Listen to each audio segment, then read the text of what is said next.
गोपाल कृष्ण भगवान की जय।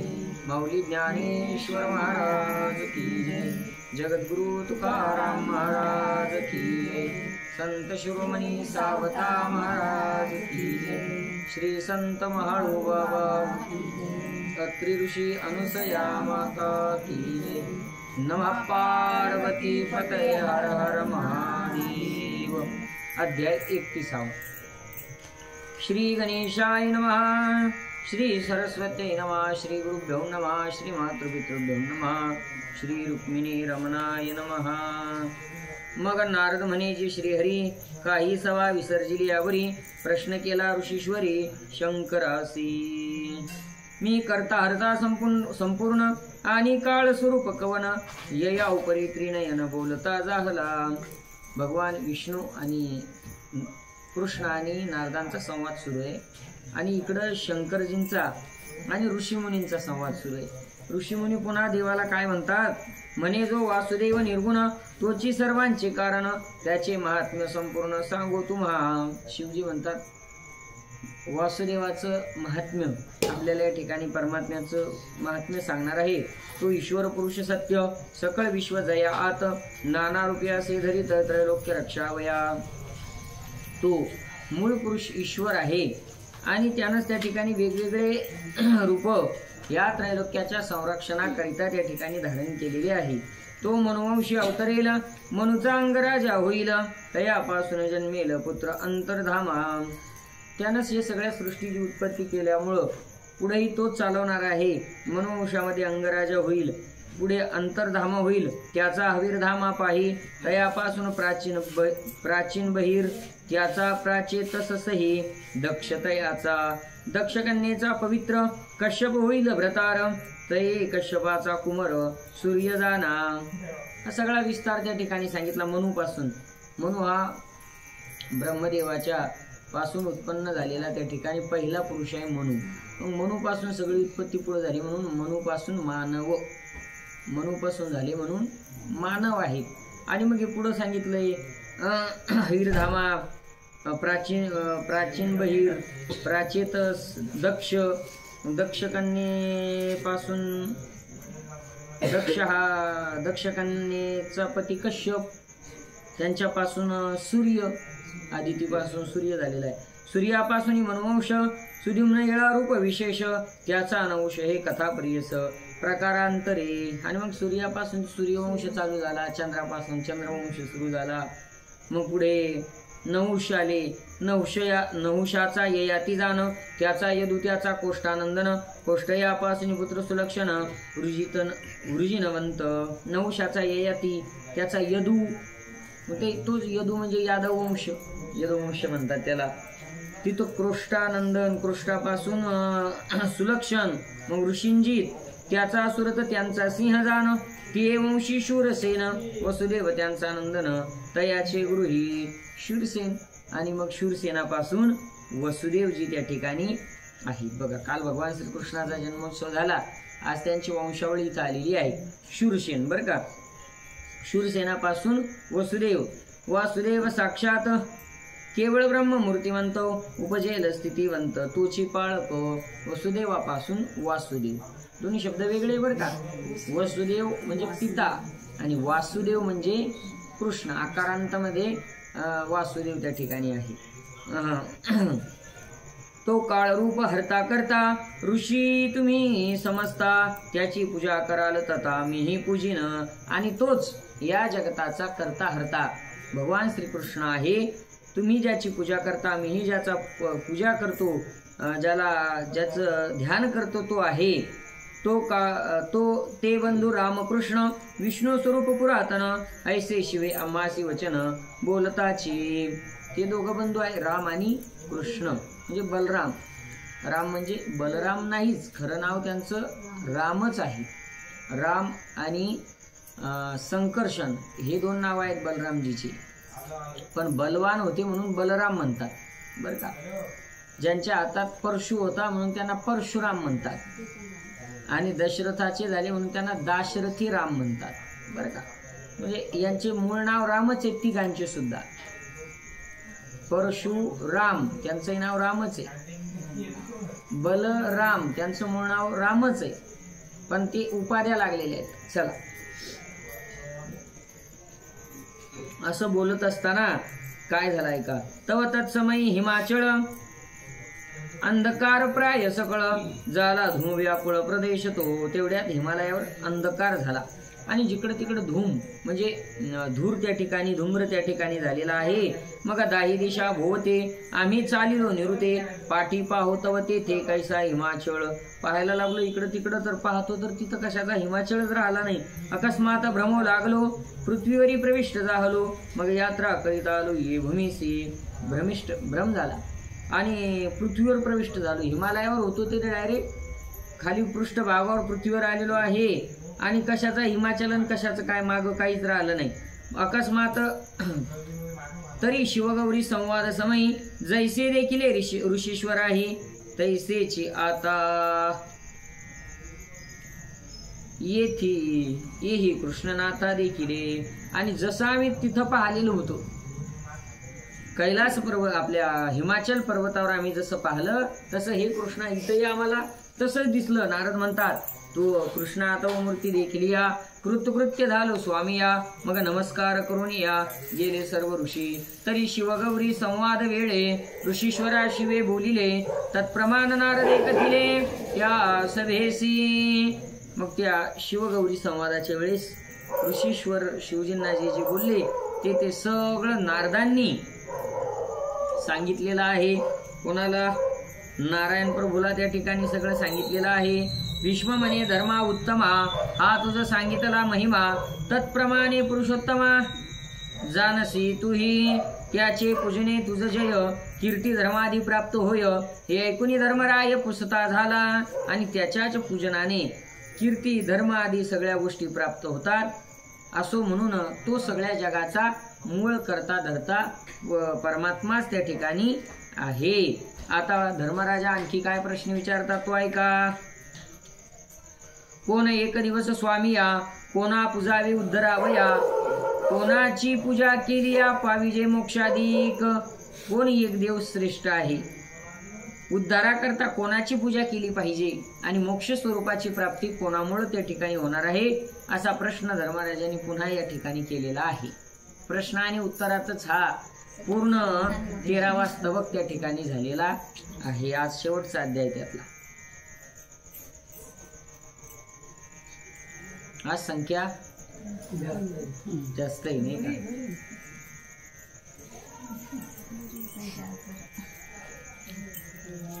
यावरी भीष्मदेव म्हणत, जो विश्वाचा हेतुभूत तो महापुरुष सत्य पूजिजे त्यासी.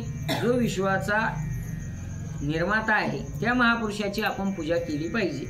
तै महादैवताची ये पूजा नाना परीची या, त्यात नानाविध धर्मराया ऋषीश्वर मते. खरी पूजा करायची कोणाची? तर ज्यानं या जगाची उत्पत्ती केली त्याची पूजा करायची. जेने हा जीव दिला दान, जेने हा जीव दिला दान, तयाचे करीन चिंतन, तयाचे करीन चिंतन. जगज्जीवन नारायण, जगज्जीवन नारायण, गाईल गुण तयाचे. जो या भिवरेच्या तिरी, जो या भिवरेच्या तिरी, कट धरोनिया करी. कट नाटाच्या अभंग फार गोडे. चला, तर कोणाची पूजा करायची? तर ज्याने हा आपल्याला जीवदान दिला, ज्याने ही सृष्टी निर्मिती केली, त्या सर्व साक्षी एका परमात्म्याची आपण पूजा केली पाहिजे. आता त्याच्या पूजेचे विधिविधान थोडेसे वेगवेगळे ऋषीश्वरांच्या मतानुसार वेगवेगळे आहेत. सहस्त्रनामे पृथक पृथक बोललेली असती अनेक, परित्यात जपावे एक विष्णू सहस्त्रनाम. सहस्त्रनाम फार आहेत. गणेश सहस्त्रनामे, शिव सहस्त्रनामे, दुर्गा सहस्त्रनामावली आहे, विष्णू सहस्त्रनाम आहे. पण सगळ्यात श्रेष्ठ कोणतं सांगितलं? विष्णू सहस्त्रनाम सगळ्यात श्रेष्ठ आहे. तेने जे प्राप्त पुण्य ते अश्वमेध शते जान, तुळा पुरुषादि महादान नाना तीर्थे, परिणाम तुलना अधिक, विष्णूचे असे संतोषजनक, धर्मार्थ काम मोक्ष याचे जपे पाविजती. नामाची तुलना करता येतच नाही. नाम हे सगळ्यात श्रेष्ठ आहे आणि म्हणून अश्वमेध यज्ञापेक्षाही श्रेष्ठ आहे. धर्मार्थ काम आणि मोक्ष सुद्धा विष्णू सहस्त्रनामाच्या चिंतनानं आपल्याला प्राप्त होतो.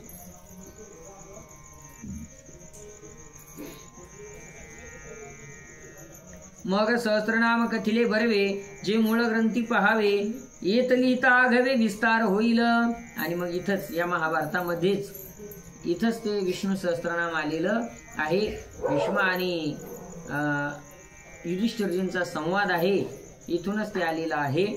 आणि मग इथं ते म्हणतात आता इथं काही तुम्हाला इथं त्याचा विस्तार करून सांगत नाही. ते जर पाहायचं असेल तर मूळ ग्रंथामध्ये तुम्ही पाहून घ्या, म्हणजे महाभारतात पहा किंवा आता स्पेशल गीतेच्या पुस्तकामध्ये सुद्धा शेवटी विष्णू सहस्त्रनाम आहे किंवा स्पेशल विष्णू सहस्त्रनामाचं पुस्तक सुद्धा आहे.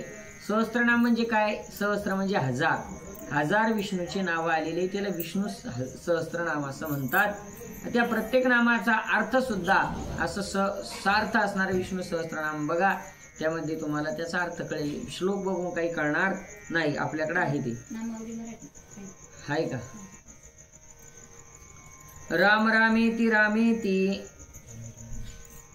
रमे रामे मनोरमे, सहस्रनाम तत्तुल्यम राम नाम वरानने. कैलासी पार्वतीसी शंकरे, हेची सांगितले विस्तारे, तेची कथले गंगा कुमारे धर्माप्रती. यावरी म्हणे पंडुनंदन, की भूतळी पूजावे कोण, आणि की जे साष्टांग नमन कवनाप्रती. आता या भूतलावर कोणाची पूजा करायची, कोणाला नमस्कार करायचा? भीष्म म्हणे तत्समयी ब्राह्मणावनी कोणी नाही, मान्य पूजेसी तेची सई अर्थी इतिहास. आणि मग सर्व वर्णामध्ये श्रेष्ठ कोण आहेत? ब्राह्मण. त्यांना भूदेव म्हणतात, म्हणजे पृथ्वीवरचे देव ब्राह्मण आहे. ब्राह्मणाचंच वंदन त्या ठिकाणी केलं पाहिजे. पूर्वी त्यासाठी एक कथा आहे. पूर्वी सहस्त्रार्जुन अवधारी, माहिष्मतीची राज्य करी, तेने पूजा शुश्रूषा भारी, केले दत्तात्रेयाची. सहस्त्रार्जुन आणि हा कोण होता? माहिष्मतीचं राज्य करत होता. माहिष्मती कुठे? माहिष्मती नाव कुठं ऐकलं? तेच म्हणजे कुठंतरी ऐकलेलं वाटतंय मी. बाहुबली ते का? हा, तर नाही, ते आपल्या धर्मशास्त्राचा आधार घेऊनच ते त्यांनी ते काही बनवलेला आहे त्यातला भाग. तर माहिष्मती ही नगरी आहे सहस्त्रार्जुनाची. तो दत्तात्रेयाची सेवा करायचा सहस्त्रार्जुन. हा हा, ते झालेलं आहे आपलं. हा, तेत विद्या अभ्यासिलिया, दत्त संतोषी होनिया, म्हणे 3 वर राया मागे मजपे. दत्त प्रसन्न झाले, आणि काय तुला 3 वर पाहिजे ते सांग. तव मागता झाला राजा, एके वरे सहस्त्रभुजा, दुजिया समुद्रात ओजा, जिंकावी पृथ्वी. त्यानं काय मागितलं? एके वरे सहस्त्रभुजा, 1000 भुजा मला झाल्या पाहिजेत. दुसऱ्या याच्यात समुद्र ओजा, समुद्र जिंकला पाहिजे दुसऱ्या वरामध्ये, समुद्र आणि पृथ्वी. तिसऱ्या वराचे ग्रहण, ते पृथ्वीचे राज्य पावन, धर्मे प्रजांचे पालन, सामर्थ्य की जे. तिसऱ्या वरामध्ये पृथ्वीचं राज्य, समुद्रावरही राज्य, पृथ्वीवरही राज्य, आणि सहस्त्र बाहू, सहस्त्र भुजा त्याला प्राप्त व्हाव्या, 1000 हात त्याला नव्हते. बर, त्याने पूजन करून त्या ठिकाणी मागितलं. अवघडे, किती अवघड आहे. टेलरला किती अवघड आहे कपडे शिवायचे म्हणले तर. आता शर्ट घालायचं म्हणलं त्याला किती अवघड आहे. कपडे महाराज हा नाही. वरत्रय पावला ऐसे, चौथा मागितला स्वेच्छे, की माझे कृपे विशेषे व्हावा महानुभाव. दत्तात अशी 3 वर त्याला प्राप्त झाले. चौथा मागितला स्वेच्छे, की माझे कृपा विशेष व्हावा महानुभाव. दत्तात्रयाने चौथा मनानं दिला, की बाबा माझ्या कृपेनं तू महाअनुभवी त्या ठिकाणी होशील. दत्तात्रेय म्हणे तथास्तु, येरूवर पावनी गेला देशांतू, परी कोणे समय उन्मत्त झाला राज्यामध्ये. आता एवढी संपत्ती प्राप्त झाल्यावर उन्मत्तता येते. आली, उन्मत्त झाला त्या रावणावानी. शिवजीचा भक्त आहे, सगळं मिळवलं, पण उन्मत्तता त्या ठिकाणी झाली. रती बैसुनी फिरता मही, म्हणे मज समान कोणी नाही, मीची मान्य निग्रहानुग्रही सकळ जगात. तव अशरीरी म्हणत, विप्र प्रमादे पाविजे समस्त, निग्रहानुग्रही विप्र समर्थ तू न होसी जानपा. तेव्हा आकाशवाणी झाली की अरे बाबा, या जगात सर्वश्रेष्ठ ब्राह्मण आहेत, तू श्रेष्ठ नाहीये. तू असा अहंकार धारण करू नको. ऐसे वाक्य ऐकता महाकोपे झाला म्हणता मी ब्राह्मणा लागी आता जिंकीन मी. माझ्यापेक्षा श्रेष्ठ कोण आहे? ब्राह्मण आहे का? मग आता मी ब्राह्मणांना सुद्धा जिंकेन असं त्यानं त्या ठिकाणी ठरवलं. म्हणून दळ सन्नद्ध केले ते वायुदेवे जाणितले मग रायासी सांगो मांडिले समजावुनी. दळ त्यानं सज्ज केलं ब्राह्मणावर युद्ध करण्याकरता जिंकण्याकरता आणि वायुदेवानं सांगितलं त्याला समजावून आगा हे अनुचित नृपनाथा तुवा द्विज पराभव करिता राष्ट्रक्षोभ सर्वता होईल जाण. अरे बाबा ब्राह्मण काय तुझे वैरी आहेत का? ते त्यांचं कार्य करून राहिले, तू स्वतःला मोठा समजतो, पण तू ब्राह्मणाला मोठा समज आणि बस चालू दे पृथ्वीचं राज्य तुझं, तू सगळ्या पृथ्वीचा राजा आहे. पण नाही, त्यानं काही ते ऐकलं नाही. जर तू यांचा पराभव करायला निघाला सगळं राष्ट्र तुझ्यावर कोपेल, तेने तुझा होईल नाश. तू म्हणविसी आपणास रक्षण पालन सर्वास मीची करता. यानं तुझा नाश होईल, मीच करता म्हणलं की नाश त्या ठिकाणी होतो.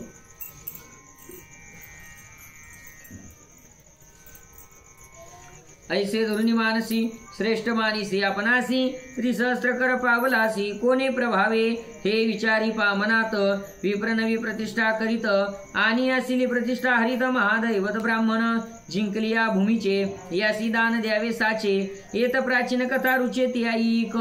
वायुदेव त्या सहस्त्रार्जुनाला समजून सांगत आहे की ब्राह्मण हे श्रेष्ठ आहेत, यांना पृथ्वी वगैरे दान द्यायची, त्यांचा आशीर्वाद घ्यायचा, त्यांच्या आशीर्वादानंच तुझा कल्याण त्या ठिकाणी राज्य टिकून राहील. याकरता मी तुला एक पूर्व कथा सांगतो. सोमाची कन्या भद्रा ते विवाहार्थ अवधारा दिदली होती ऋषीश्वर औतथ्यासी. तर एक कथा आहे, पुन्हा कथित कथा आहे बरं का. सोमाची कन्या भद्रा, नाव तिचं भद्रा बरं का. भद्रा हा शब्द वाईट नाही, अभद्रा हा शब्द वाईट. तुम्हाला माहिती आहे का? पण काय लोक गैरसमज करून घेतात.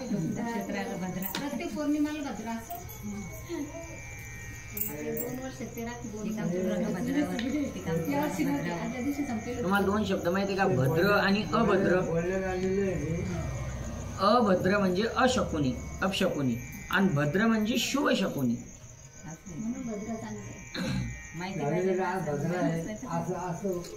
अहो त्या याला समानार्थी शब्द आहे हा या साहित्यामध्ये. भद्रासन कशाला म्हणतात? सिंहासन म्हणजे शुभ आसन आहे ना ते, त्याला भद्रासनी बसला. राजा एखादा आसनावर बसला त्याला भद्रासनी बसला असं म्हणतात, म्हणजे ते शुभ आसन आहे.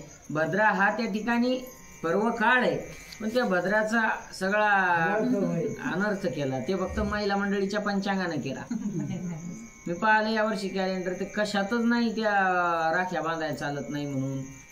पौर्णिमेच्या दिवशी काही नाही, दुपारी चालतात आणि संध्याकाळी चालतात. हे सगळं शास्त्र तुमच्याकडे तयार होतं. नाही चुकीचं आहे ते, तसं काही कुठं नोंद नव्हती.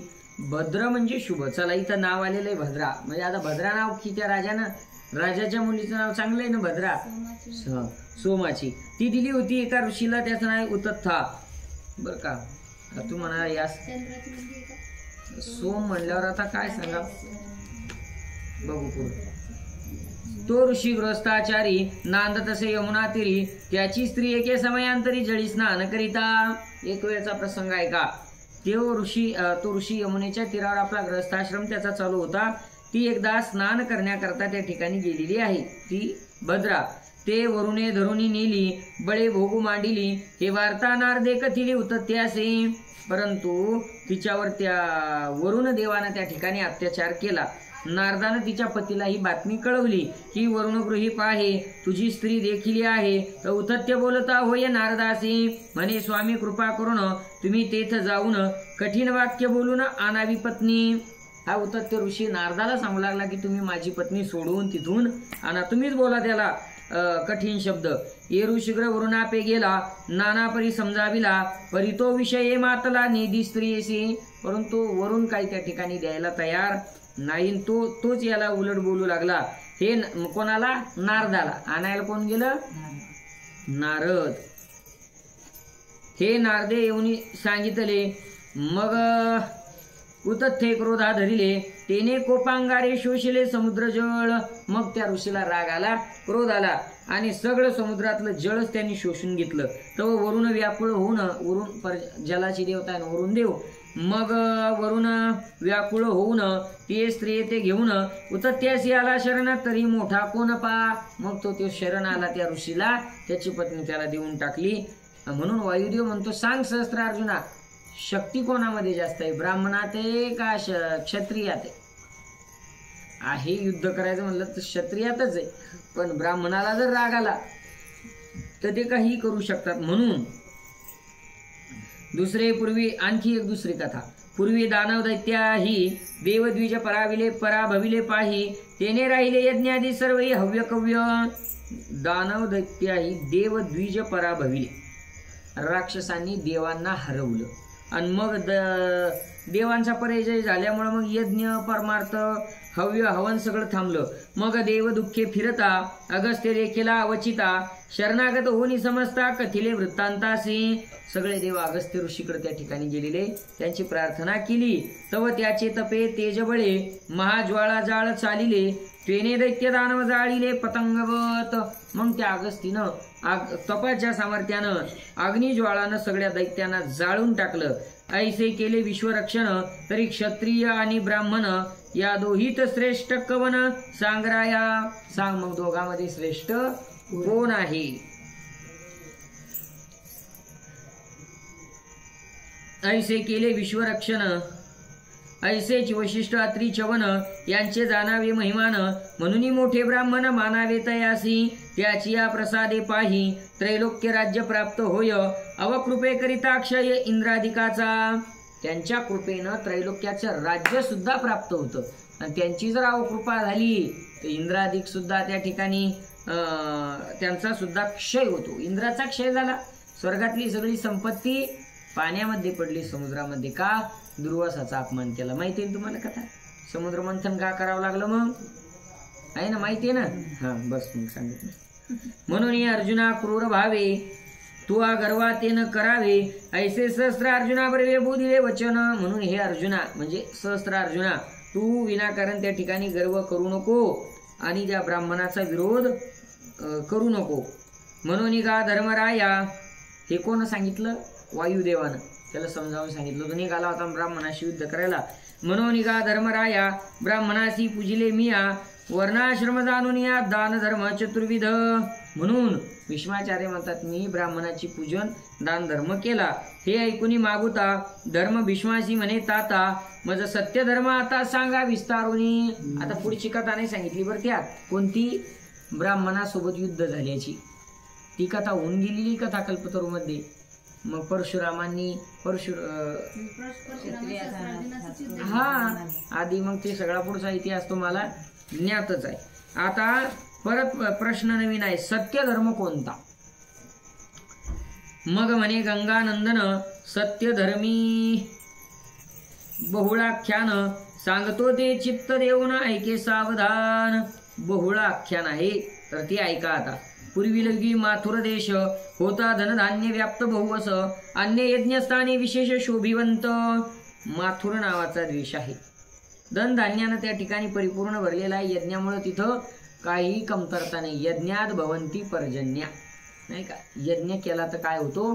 पाऊस जास्त पडतो. आता आपल्या खेळण्यास यज्ञ किती झाले यावर्षी, किती सप्ते झाले, किती कळस बसले. पाऊस कसा आहे? कमी आहे का? नाही. पुन्हा पुढच्या वर्षी कळस बसणार आहे, पुन्हा पुढच्या वर्षी पाणी, नाही का? असं जर लोकांना माहित झालं की म्हणजे बसवायचेच नाही, मग इतका पाणी पडले. यज्ञात भवंती पर्जन्या, गीता काय म्हणते? यज्ञानं पर्जन्य त्या ठिकाणी पाऊस पडत असतो. आणि म्हणून जुन्या काळामध्ये यज्ञ त्या ठिकाणी चालायचे, शुद्ध वातावरण राहायचं यज्ञामुळे. कळसाचं काम पूर्ण झालं, बांधकाम पूर्ण झालं. आता 8 दिवसाचा गॅप देऊन प्लास्टर होईल.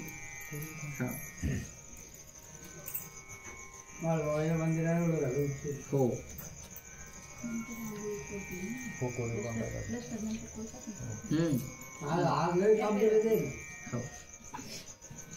ते शितुडी चालू होती पायट, त्याच्यातच काम झालं. दुपारा गेली मग ती जास्त पाण्याच्यात लगेच दुसऱ्या साईडवर कामाला गेली ती. आज गोपाल कृष्ण भगवान की जय। पंडित कवीश्वर विश्वाजित उत्साह घरोघरी बहुत धर्मकार्य होती समस्त अपूर्व रचना। पोवळी हुंडे खंदक चावडी आमळे अनेक नाग केसर बकुळ चंपक सर्व वृक्षवल्ली। त्या माथुर देशामध्ये सगळं आहे, सगळ्या प्रकारचे फुलं फळं वृक्षवल्ली। त्या माथुर देशाभितरी अर्धचंद्राकारी कुसरी चंद्रावती नामी नगरी शोभिवंत। एक अर्धचंद्रासारखी एक नगरी आहे, नाव तिचं चंद्रावती नावाची नगरी आणि शोभिवंत आहे। हे काही काही गावाचे नाव कसे असतात, तिथल्या स्थानिक परिस्थितीवर अवलंबून असतात, नाही का? आता नागपूर कशासाठी आहे? नागपूर कुठं? नागपूर नाग नदीचा नाग नदी आहे तिथं, म्हणून ती नागपूर असे त्या शहराचं नाव। असं प्रत्येक शहराचं काही वेगवेगळे असतं। तसंही हे शहर कोणतं आहे? चंद्रावती, चंद्राच्या आकाराचं। उत्तर नगरा उत्तर भागी थोर सिंहमृगा, तुम्ही म्हणता इकडं नाशिक, नाग कापलं होतं म्हणून ते तिथं नाशिक। उत्तर नगरा उत्तर भागी थोर सिंहमृगादी भयंकर श्वापदे असती अपार गहन वनामध्ये तेथ कामरूपी नामी थोर व्याघ्र असे निरंतर भोवती निळे तृणे सुंदर बहुत असती। आणि त्या नगरीच्या भोवती वन आहे, जंगल आहे, तिथं कामरूपी नावाचा व्याघ्र वाघ आहेत, मोठे मोठे सुंदर त्या ठिकाणी तृण आहे, गवत आहे। ती चरावया लागून कोणी एक विप्रधेनू नीचशृंगी पृष्ठधनु शांत सुंदर। आणि ते गवत खाण्याकरता एक ब्राह्मणाची धेनू तिथं आलेली आहे, गाय। नीचशृंगी असे खाली शिंग आहे तिचे, पृष्ठतनु शरीर पुष्ट आहे, शांत आहे, सुंदर आहे। नीळकंठ घंगाळ शोभित होती गाईच्या कळपात ते चुकून गेली ते तर चरत चरता। गाईच्या कळपात तिचं वत्स चरत होती, कंठ तिचा निळा आहे आणि गळ्यामध्ये त्या ठिकाणी घंटा आहे सुंदर त्या ठिकाणी आणि ती चुकून तिथं चरत चरत गेलेली जिथं वाघ राहतो। ते व्याघ्रे देखताच तत्क्षणी महाउड्डाण करुणी ती समीप येऊनी बोलता झाला। तो व्याघ्र काय करायला लागला?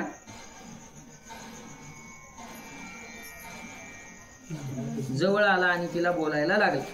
म्हणे दैवयोगे आम्हासी देवे आहार तू पाठविलीसी हे ऐकून बहुळेसी भय शोक उपनला। नाव काय तिचं? बहुळा आहे। वाघ म्हणू लागला की देवानं आमची व्यवस्था लावली, आमच्या करता तुला या ठिकाणी देवानं भोजन म्हणून पाठवलेलं आहे। तैने चंद्रमुख आपुला मनी बाळक आठविला तेने दुःखी आरंभीला आक्रंद थोर। तिला आपल्या बाळाची आठवण झाली, वासराची, आणि रडायला लागली। तव व्याघ्र म्हणे तू इतके का रोदन करीत असे दुःखे ते तालिसी विशेषे भक्ष माझे। कशाला रडत आहे तू? आता रडून काय फायदा नाही, तू माझं भक्ष आहे, कशासाठी रडते? आता रडलिया कोण तुझे वृथा शोक रुदन करी परी सांगे प्रयोजन का रडतेस? आता रडून काही फायदा नाहीये, तुला कोणी सोडवणार नाही, पण तरी सांग का रडतेस? तव गाय म्हणे साचे तुझ देखा मरणाचे हे मज विदित निर्वाणीचे परी मी मरणार रडत नाही। मला माहिती आहे बाबा, आता तुझ्या समोर आल्यानंतर माझं मरण ठरलेलंच आहे, पण मी मृत्यूला भीत नाहीये। आगामी प्रथमची व्यालीये घरी सुंदर वत्स आहे त्यासी पाजिले नाही मोहे नाही निर्विले कवनासी।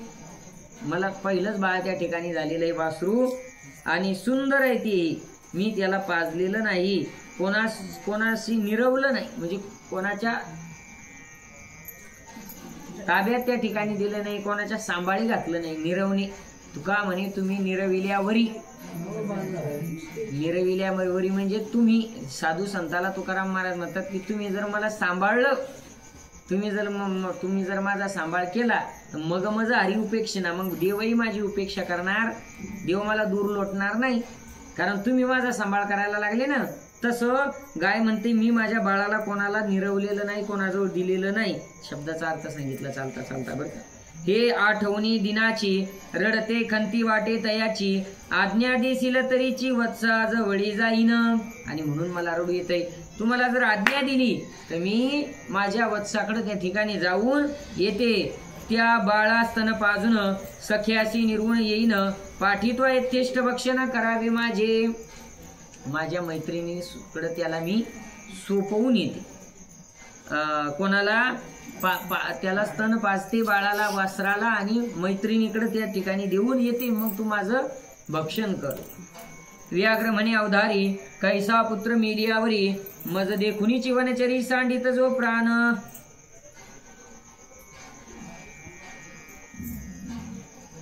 हा वाघ म्हणू लागला कशाचा पुत्र आणि कशाचं काय म्हणे तुझा, तू खोटं बोलत आहेस. अगं मला पाहूनच बाकीचे प्राणी प्राण सोडतात, आणि मग तू मेल्यानंतर कशाचा पुत्र आणि कशाचा काय. आता तू आणि मी येथ या गोष्टी आहो करीत, तरी तू गेली या कुटुंबात पुत्राजवळी. आता तू आणि मी ते गप्पा करत आहे. बरं तू गेली कुटुंबात, तुझ्या पुत्राजवळ वासराजवळ गेली, ते पुत्र कुळ टाकोनी कापा येशील फिरोनी, लटकेच मनोरथ मनी करू नको गाई. जाऊ दिले मी तुला, तू गेली, मग परत कशा करता येशील बरं तू. हा खरं येईल का ती काय परत. इतर काही नाही येणार, पण ती बहुतेक येण्यासारखी आहे बरं का. त्याचं मत असं आहे की तू परत येणार नाही. हा हा आपल्या शिवलीलामृतातल्या कथेसारखं. तव गाई म्हणे निर्वाण, आन प्रमाण सत्य घेईन, वाघ म्हणे वाहे आन कैसी पाहू आन घेते म्हणे मी.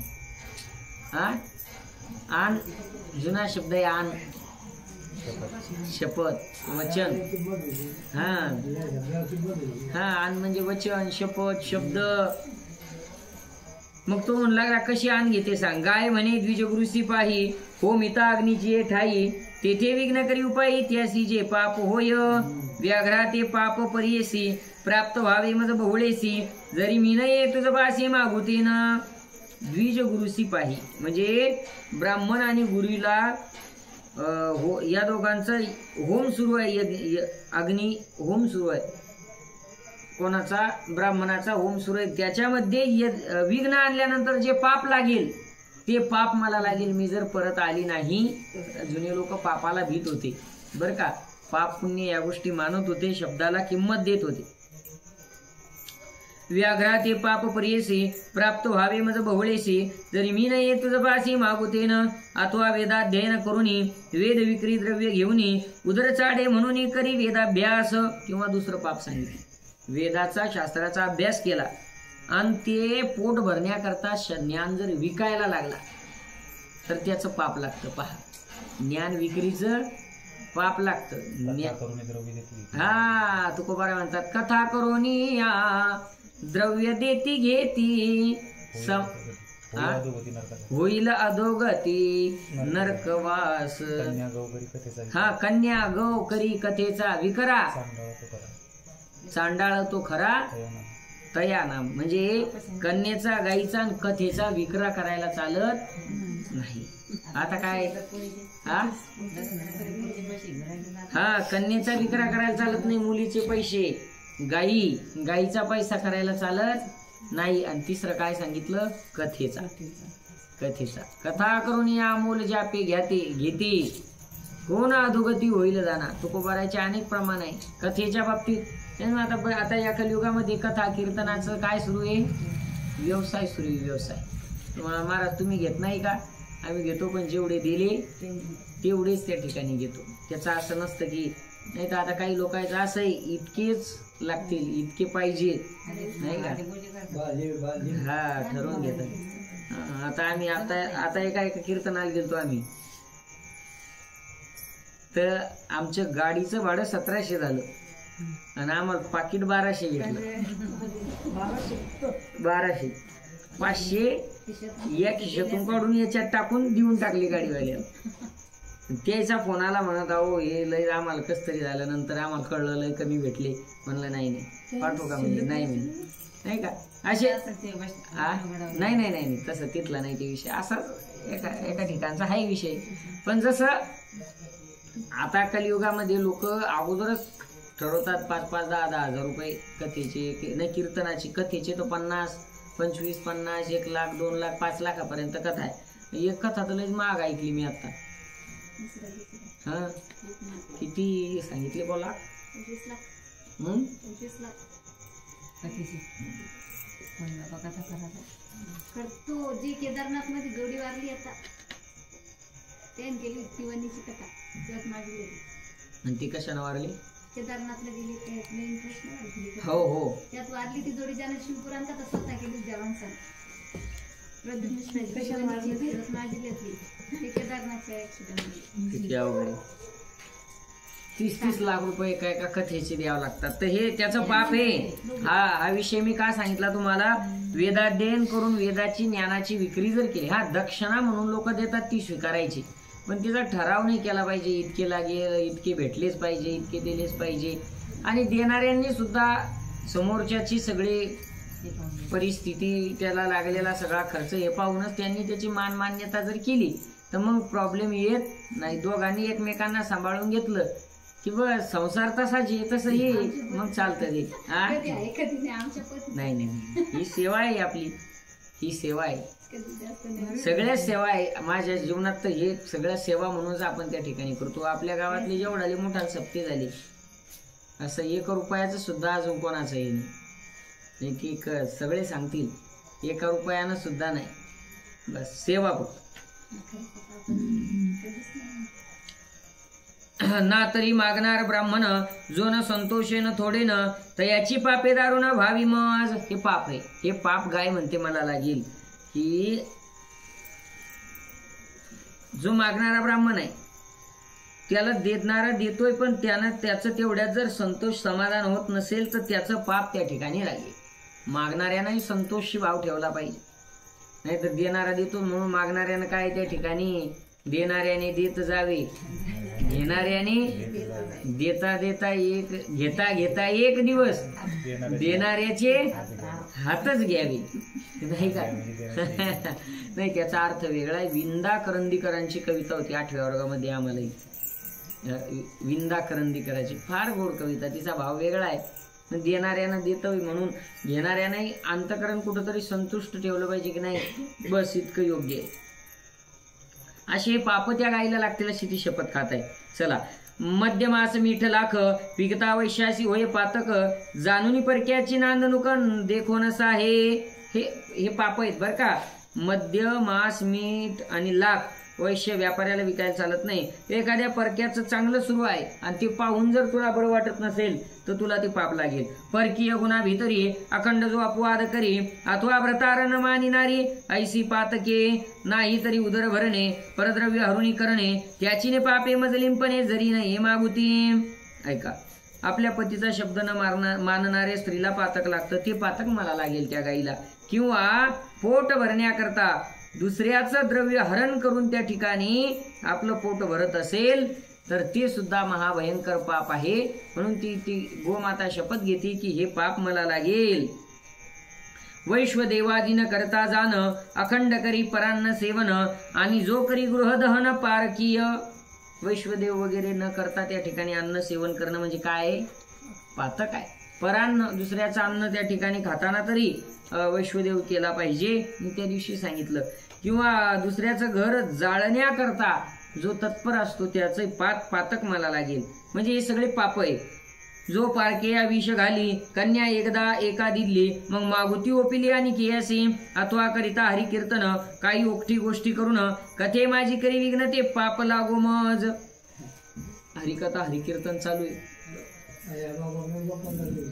आणि हा गप्पा करणं किंवा मधातच त्या ठिकाणी विघ्न आणणं, हरिकथेमध्ये विघ्न आणणं हे फार मोठं पाप आहे. असं पाप मला लागू. कोण म्हणतं? गाय म्हणते कोणाला? बैलाला, वाघाला. बरोबर आहे. नाही, आज नाही काही अडचण. आशा धरुणी आशा ज्याची घरी आशा धरुणी कोणी अन्नार्थ आले प्राणी त्याची यथाशक्ती करुणी पूर्वीना आशा जयाची या दोन्ही नारी गुणवंती या सुंदरी त्यात एकी तेजुनी दुरी दुसरी मानी प्रियतमा. एखाद्याच्या घरी आशा धरून जर एखादा अन्न मागायला आला आणि त्याने जर त्याची आशा पुरवली नाही तर तेही पातक लागतं. एखाद्याला 2 बायका आहेत, त्यातली एखादी सुंदर आहे, गुणवान आहे म्हणून तिला जवळ करायचं आणि दुसरीला दूर करायचं तर ते सुद्धा काय आहे? पाप आहे. एकलाची पक्वान्न पाहे गोड गोड रांधुनी खाये जो पर्वकाळी बैल वाहे त्याची पातके. एकलाच गोडधोड करून त्या ठिकाणी खातो. तो पर्व काळाचा बैल त्या ठिकाणी होतो. बैल होतो, बैलाचं पातक त्याला लागतं, ते पातक गायला लागतं. ये मुख्य करुणी पापे मज होत अमुपे, जरी नाही विकल्पे मागुती येत. जर मी वापस आली नाही, माझ्या मनात जर विकल्प आला, पाप आलं, तर मी जर परत आली नाही तर हे पाप मला लागेल. अशी गायीनं तिथं काय घेतली, शपथ घेतलेली, आण घेतलेली आहे. तव व्याघ्र म्हणे चित्ती पाहो नाका हे प्रचिती, मग म्हणे जावे त्वरी ते बहुळे तुवा. पाहू म्हणेची प्रचिती आज, जा म्हणे, काही हरकत नाही, तू आता एवढी बोलतच आहे. बोलाप्रमाणे येई वहिली, यावरी बहुळा निघाली, दीनवदना गोकुळी आली सखिया माझारी. आणि मग बोलाप्रमाणे त्या ठिकाणी वापशी ती गेलेली आहे. दीनवदन करून आपल्या जिथं ते गायींचं कुळ आहे त्याला गोकुळ म्हणतात, तिथं आलेली आहे. सख्यामध्ये मैत्रिणीमध्ये त्या गेली. पुत्र सखिया म्हणती तियेसी, तुका आज दिन दिसतेसी, येरी सांगती चाली तयासी, सर्व वृत्तांत सर्व. तू का नाराज आहे, असं का तुझं तोंड पडलेलं आहे. मग तिनं सगळा वृत्तांत त्या ठिकाणी सांगितला. क्रॉसिंग झालं, पाणी पडला, नेमकं क्रॉसिंग झालं होतं, म्हणजे पायटन आली शितुडी, त्याच्यामुळे तिला काय आलं, असं तोंड पडल्यासारखं झालं तिचं. ती म्हणजे प्लॉटची फुलं बरी असं तिचं तोंड झालं होतं. कोणाचं, गाईचं. तिला दीनवदन म्लानवदन त्या ठिकाणी ती झाली. खंडोबा आला बाबा.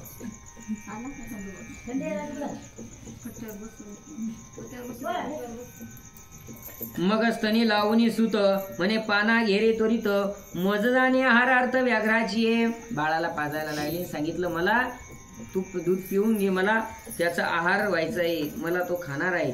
तव वत्स म्हणे मी जाऊन व्याघ्रा आपला देह देईन, माते वाचवीन तुझा प्राण, राही येते माऊली ये. ते बाळ काय म्हणतं, तुम्ही वाचलं शिवलेला अमृत हरणाची गोष्ट, तर ते वासरू म्हणतंय त्यासारखीच कथा आहे की आई मी जाईल, माझा देह त्याला अर्पण करेल, तू इथं राहा. बहुळा म्हणे जरी सत्व गेले तरी मग काय उरले, ऐसे वत्सासी शिकविले नाना परी. अरे बाळा मी शब्द दिलाय ना आणि मलाच जावं लागेल, आणि जर आपलं सत्व गेलं तर मग काय फायदा. किती जपायचे जुने लोक सत्वाला, शब्दाला, इज्जतीला, नाही का, फार जपायचे शब्दाला. मग जगूनच काय फायदा म्हणे आपलं जर त्या ठिकाणी मानहानी झाली तर. आणि म्हणे वनी फिरता सावधान राहे सरता, बाळा अतिलोभ सर्वता करूची नये. आणि म्हणू लागली की वनामध्ये फिरत असताना सरताना सावधानता, त्या बाळाला ती शिकवायला लागली, तिला जायचंय अतिलोभ धरू नये. सरत सरत त्या ठिकाणी मी ते चांगलं गवत दिसलं म्हणून सरत गेले आणि फसले. सर्वोपरी देह बरवा, मरणापासून रक्षावा, सहसा विश्वास न धरावा कवनाचाही. आपला देह सगळ्यात अगोदर आपण कशाचं रक्षण केलं पाहिजे, तर देहाचं त्या ठिकाणी रक्षण केले पाहिजे. शरीर उत्तम चांगले, शरीर सुखाचे घोसुले, शरीरे साध्य होय केले, शरीरे साधिले परब्रह्म. शरीर उत्तम चांगलं, शरीर सुखाचा घोसला आहे, सुखाचा खोपा आहे, आणि शरीरानेच परब्रह्म त्या ठिकाणी साधल्या जातो. म्हणून शरीर कसं आहे, हा, नाही तर मग दुसरं पण प्रमाण आहे. हा देह नाशिवंत, नाही का, हा, तर त्याचे दोन अर्थ आहे. त्याच्यावर अतिप्रीती करू नका, हा नाशिवंत आहे, आणि याचा त्याग करू नका, हा दुर्लभ आहे. एखादा जर याच्याकडे लक्षच देत नसेल, एखादा महिनाभर जर आंघोळ करत नसेल, तर त्याच्यासाठी सांगणे की बाबा अरे यानं देवाची प्राप्ती होती, याचा जरा काळजी घे, याला जीव लाव. आणि एखादा जर दिवसातून 4दा आंघोळ करत असेल तर त्याला सांगणं की अरे बाबा किती घासलं तरी हे जाणार आहे, तो किती स्प्रे मारून आला याच्यावर, किती वास मारून आला तरी याचा वास सुटणार आहे. हे असे दोन भाग आहेत त्याचे, बरं का. मग परमार्थासाठी याचं रक्षण करायचं, परमार्थाकरता याची काळजी घ्यायची. म्हणून ती गाय आपल्या बाळाला सांगते की आपल्या शरीराचं रक्षण आपण केलं पाहिजे. अति हव्यासामुळे त्या ठिकाणी शरीराचा नाश होऊ शकतो. सावधान राहा. ऐसे वत्साशी शिकवून सांगितीनीस निरवून, मग ते धेनू गेली आपण व्याघ्रा समीप. मग असं वत्साला शिकवलं, आणि ज्या सांगाती होत्या तिच्या, सांगाती म्हणजे मैत्रिणी सखया, त्यांच्या समीप त्यांना दिलं आणि निघून गेली.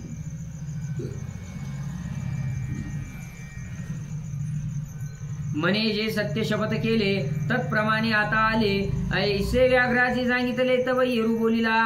मी तुला जी शपथ घेतली होती ती सत्य करण्यासाठी इथं आलेली आहे. मग तेव्हा वाघ काय म्हणतो की असत्वे आली स्व येत तरी सत्याचे बळ अद्भुत, तुझ लागी झाले विदित आता तुझा शुभ नाही. खरंच तू खऱ्यानं सत्याच्या बळानं इथं आलेली आहे. आता तुला अशुभ काहीच नाही, म्हणजे धोका नाही. म्या देखिले तुझे सत्य पशु योनीत हे विख्यात, तरी सोडलीच त्यानिमित्त जाई धेनुके स्वस्थाना. वा, तो व्याघ्र म्हणतो की पशु योनीत असताना एवढी इमानदारी. इथं माणसासारखे माणसं ते घरच्या संघ बेमानी करतात. कोणा संघ सुरू का नाही, घरच्या सोबत बेमान्या होतात ना काही काही ठिकाणी. कधी कधी मोठा भाऊ लायना भावाला फसवतो, कधी कधी लायना मोठ्याला फसवतो, तर कधी कधी असं चालू आहे बरं का. व्यवहारामध्ये कलियुग आहे, या कलियुगात अशा गोष्टी घडतात. मग याच बुद्धिवान माणसापेक्षा ती गाय किती श्रेष्ठ आहे की तिनं पशुयोनीत असताना एका वाघासोबत केलेल्या व्यवहाराला ती किती सत्य वचनाला जागली. जा म्हणे मी तुला सोडून दिलंय, त्या सांगा तिने धन्य विशेष, धन्य राजा तो धन्य देश, जे तर तुझ्या ऐसा बोवस सत्यवादिनी. धन्य आहे तुझ्या मैत्रिणी, धन्य आहे तो राजा, ज्या देशामध्ये त्या ठिकाणी तू राहते ते सगळं त्या ठिकाणी धन्य आहे. तू इतकी सत्यवादी, तू धन्य माझी माऊली, दर्शने दृष्टबुद्धी नाशिली, आता मी कोणीही काळी न करी हिंसा. तुझ्यामुळं माझी दृष्टबुद्धी गेली, त्याच्यावरही परिणाम झाला. तिच्या चांगल्या आचरणाचा, त्या गायीच्या चांगल्या आचरणाचा व्याघ्रावर सुद्धा परिणाम झाला. सांगितलं बस आजपासून तू माझी गुरु आणि मी तुझा माळकरी. माळ घातली त्यानं, कोणा वाघानं. आता मी न करी हिंसा, म्हणजे काय घातली, माळच घातली ना. मग तोही किती पशु युनित असून तोही किती श्रेष्ठ म्हणावं लागेल. हा, ती त्यानं बुद्धी नसून माळ घातली, मांस खाणं सोडलं, तोही किती बुद्धिवान.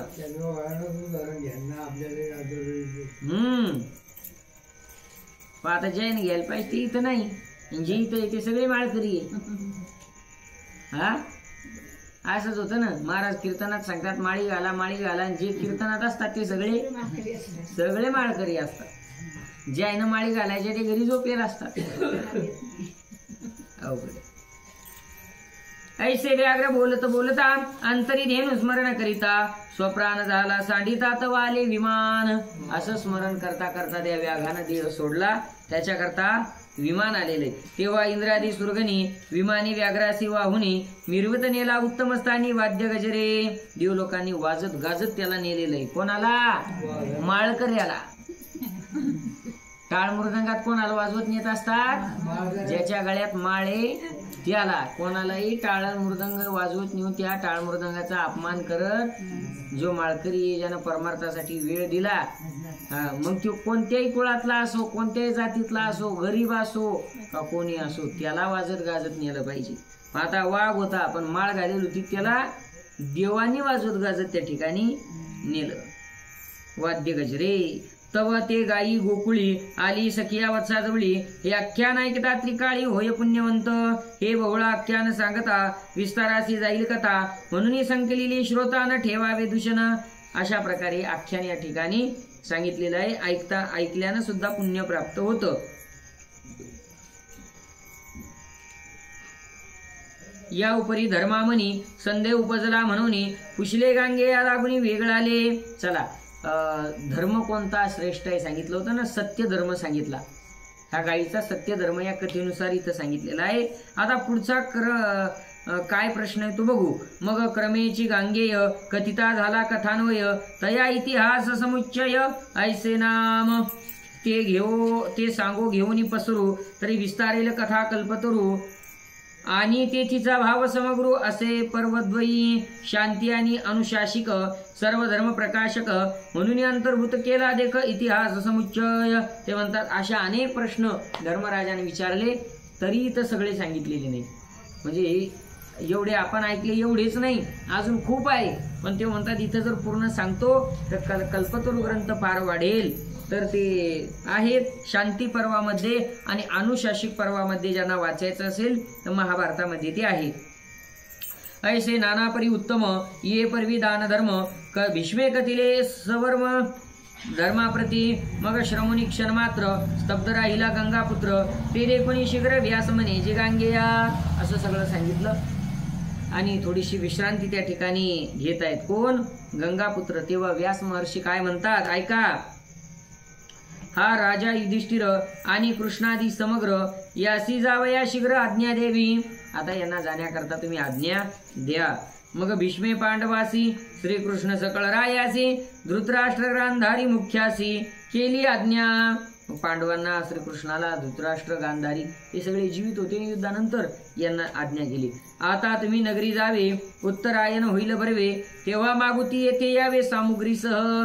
मग उत्तरायण आलं की मग सगळ्या सामुग्रीसह तुम्ही इथं. कोणती सामुग्री? जळतण काढी इंधन सगळं घेऊन या, कारण उत्तरायणामध्ये ते आपला देह त्यागणार आहेत. मग दंडवते घालून अंध गांधारी पुढे करून सह पांडव निघाले. श्रीकृष्ण गेले स्वस्थानी नगरी आनंद वर्तला धर्म सिंहासनी बैसला. मग राज्यस्थिती सकळा चालवी राजनीती. बघा पहिल्या अध्यायात आपण पाहिलं होतं तिथं झाला होता की धर्मराजा गादीवर बसायला नकार देत होता. आज आता धर्मराजानं प्रवेश केला आणि सिंहासनावर सुद्धा बसला. का बसत नव्हता? म्हणू लागला मी एवढ्या कुळाचा नाश करून एवढं पाप जे पदरात पडलं तर या पापामुळे आता मला गादीवर बसण्याची इच्छा नाही. ते सगळं त्याचा भ्रम काढण्याकरता हे सगळे धर्म नीती न्याय सगळे वर्ण आश्रम या सगळ्या कथा सांगितलेल्या आहेत. ऐसे 50 दिवस नगरी राहिले बरिया परी तव उत्तरायण झडकरी आले समीप. 50 दिवस झाल्यानंतर मग उत्तरायण जवळ आलेला आहे.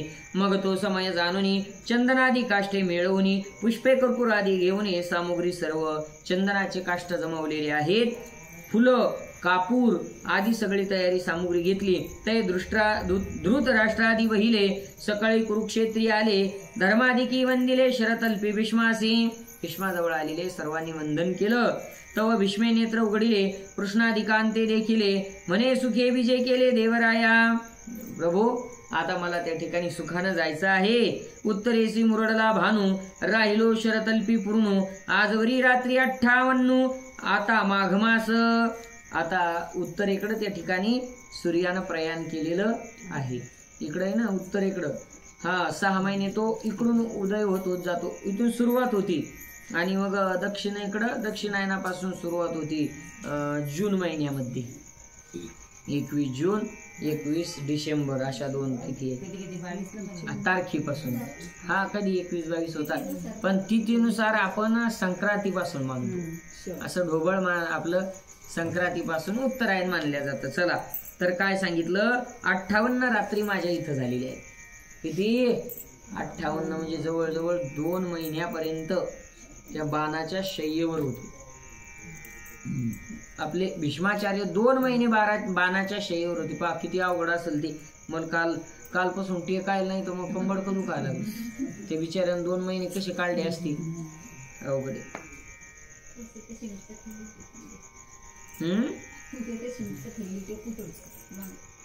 तसं करू आले आम्ही दर्शक मध्यभागी लावून घेऊ.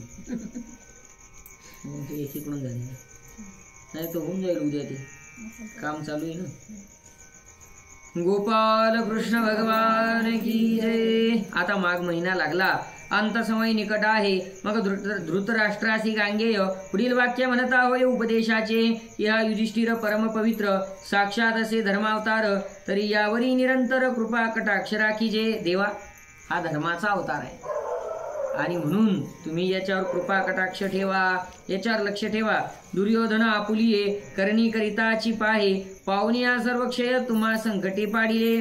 दुर्योधनाने जे वाईट कर्म केलं यांना वारंवार संकटात टाकलं. मग म्हणे आपण आता टाकू इच्छितो प्राण तरी सकळी कृपा करून आज्ञा द्यावी. आणि सांगितला आज्ञा द्यावी. आता येतो आम्ही. आम्हाला आता जायचंय नाही का. आम्ही जातो आमुच्या गावा आमुचा राम राम घ्यावा नाही का. आम्हाला आता जायचं आहे. हा साक्षात परिपूर्ण आहे ईश्वर पुरुष कृष्ण ऐसे नारदादिकापासून ऐकिले असे. आणि हा जो तुमच्या सोबत आहे ना कृष्ण हा साक्षात परब्रह्म आहे.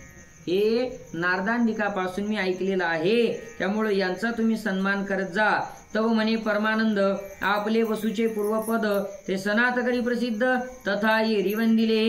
देवानं सांगितलं तुम्ही जे 8 वसू आहेत ना, त्या 8 वसूपैकी तुम्ही एक आलेले आहात अवताराला, म्हणून तुमचं पूर्वीचं स्थान तुम्ही जाऊन तिथं पुन्हा त्या पदावर जाऊन बसा. सगळ्यांनी भीष्माचंही दर्शन घेतलं. हे भीष्मे ऐकून ओम नम इति म्हणून ध्यानधारणे काढिला प्राण सर्वी देखिला तेजपुंज. भीष्मानं सगळ्यांचं ऐकलं ओम नम इति अशा प्रकारे, किंवा ओम नम किंवा ओंकाराचा जप त्या ठिकाणी करून ओम नम शिवाय आदी आपला जो बीज मंत्र आहे त्याचा जप करून त्या ठिकाणी प्राण त्या ठिकाणी देहातून ध्यानधारणेनं त्या ठिकाणी योग साधनेनं बाहेर काढला. एक तेजपुंज बाहेर आला. सुरवरांची वाद्ये लागली, अपार पुष्पवृष्टी झाली, महानंदे निवाले त्रिजगती देखा, पाठी क्रियाधिक भले, सकळ गंगा तटी सारिले, तेथ शोकाधिक गेले गंगा देवी ये. सगळं तिथं गंगा नदीच्या काठावर क्रियाधिक सगळ्या झालेल्या आहेत. मग तेथ श्री गोपाळे गंगा देवीचे सात्वन केले, शोक दुःख निवारिले अंधाधिकाचे. गंगा देवीलाही त्या ठिकाणी शोक झाला होता का, तिचे पुत्र होते, तिलाही सावरलं, आणि अंधाधिकाचंही दुःख म्हणजे धृतराष्ट्र यांना सुद्धा सावरलं. यावरी आले हस्तिनापुरी, नगर शृंगारिले मखरी, उडिया तोरणे समग्री उत्साह केला. उत्तरायणाचा सगळा उत्साह केला. नंतर धर्माशी पुसून समस्ताची आज्ञा घेऊन द्वारकेशी चक्रपाणी शीघ्र गेला. मग भगवान परमात्म्याने सगळ्यांची आज्ञा घेतली, आशीर्वाद दिला आणि द्वारकेला जाण्याकरता निघाले. तरी बरंच करमत होतं याला. हो, इकडं सगळं सोडून राहत होता. भारता ही पर्वे दोन्ही जानो मोक्षपदाची निश्रेणी, श्रोती ऐकिले आश्रवणी पावे पद वैकुंठीचे.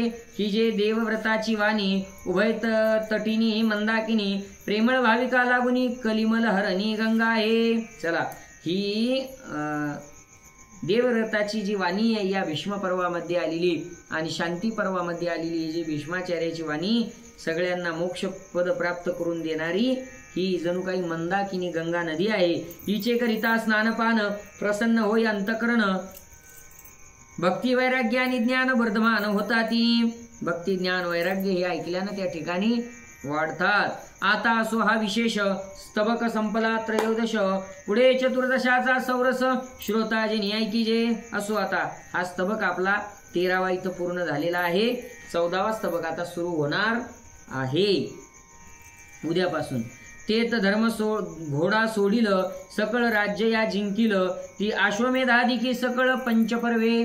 आता पुढचे 5 पर्व आहेत बरं का. त्यामध्ये धर्मराजा अश्वमेध यज्ञाचा घोडा सोडेल. पुढं काय काय कथा होतील महाभारतातल्या ते सगळं आपण इथं पाहणार आहोत.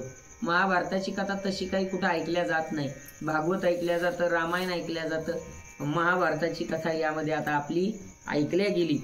चला, राहिलेली पुढं आपण एका स्तबकामध्ये ऐकणारच आहोत. प्रतिपर्व एक एक ब्राह्मण ऐसे त्रयोदश उठले जाण, त्याही रायाच्या शिरोवचन केले देखा. कोण? प्रत्येक पर्वामध्ये एक एक ब्राह्मण उठू लागला. कोणता ब्राह्मण? हा, जन्मेजयाकडून जी ब्रह्महत्या झाली होती तर त्या एक पर्व झाले की एक ब्राह्मण त्या ठिकाणी उठून ते ब्रह्महत्येचं पातक जायचं. हाही स्तबक, हेही पर्व संपलं. परत एक ब्राह्मण उठला. वस्त्र उजळले 13 हात, तैसेच कुष्ठ जाऊनी त्वरित, सुखी झाला नृपनाथ तये वेळे. 13 हात त्याचं अंग त्या ठिकाणी उजळलेलं आहे, अंगावरचा कुष्ठरोगही गेलेला आहे.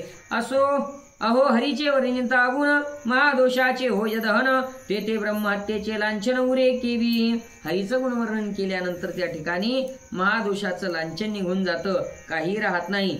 संख्या वाढेल कल्पतरुची, म्हणून कथेले सार सारची, प्राकृता उपजवा या रुची, केला संग्रहो सर्व पुराणाचे सार. भारत इतिहास सुंदर, मोहाल सगळं सपवित्र, गोठला या कल्पवृक्षी. सगळं सार सार कथा इथं सांगितलेली आहे. महाभारतातले इतिहास या ठिकाणी मांडलेले आहेत. माझी केतुलीली मती की साभिमाने बोलावे ग्रंथी, परिश्रवण मात्रे हरिभक्ती पावे ज्ञान वैराग्य. कवी म्हणतात, मधुकर कवी म्हणतात, माझी मती तरी केवढी आहे, पण त्या ठिकाणी हरिभक्ती श्रवण मात्रे त्या ठिकाणी ज्ञान वैराग्य प्राप्त होईल म्हणून सांगण्याचा प्रयत्न केला. अनंत शास्त्री पुराणमते वेदाधारे ऋषी प्रणिते त्या सकळांचे आद्यंता ते पावे ऐसा कोणी नसे. कृष्ण याज्ञवल्कीय मार्ग दाविला तोची म्या पुढे चालविला. अष्टमस्तबकापासून मांडिला कथा कल्पतरू. 7 स्तबक कोणी लिहिले होते. हा ग्रंथ लिहिण्याकरता 2 लोकांचं आयुष्य गेलं, 2 पिढ्या गेल्या. 2 एक लिहिला, एका कवीचं आयुष्य गेलं, त्यांचं नाव आहे कृष्ण याज्ञवल्की. त्यांच्याकडून किती स्तबक लिहिले गेले? 7. आणि मग 8व्या स्तबकापासून मधुकर कवी यांनी हा पुढं कथाकल्पतरू लिहिलेला आहे. त्यांची वाणी एवढीच रसाळ होती, यांची तेवढीच रसाळ आहे. सारखीच मांडणी दोघांची आहे. एवढा मोठा ग्रंथ आपण या ठिकाणी ऐकत आहोत. कवी मधुकर कृपाळे प्रेमे स्तवनी श्री गोपाळा. 13 स्तबक संपविला म्हणे मधुकर कवी. इति श्री कथा कल्पतरू 13 स्तबक मनोहरू. बहुळा दिनाख्यान प्रकारो एकंत्रिशध्यायी कथियला शुभम भवतु.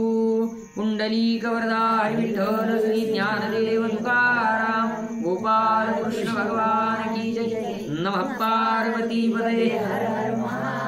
या ठिकाणी 13व्या स्तबकातील 31वा अध्याय पूर्ण झालेले आहे आणि 13वा स्तबक हाही पूर्ण झालेला आहे. स्तबकाची ओवी संख्या 3964 अशी ओवी संख्या पूर्ण झालेली आहे.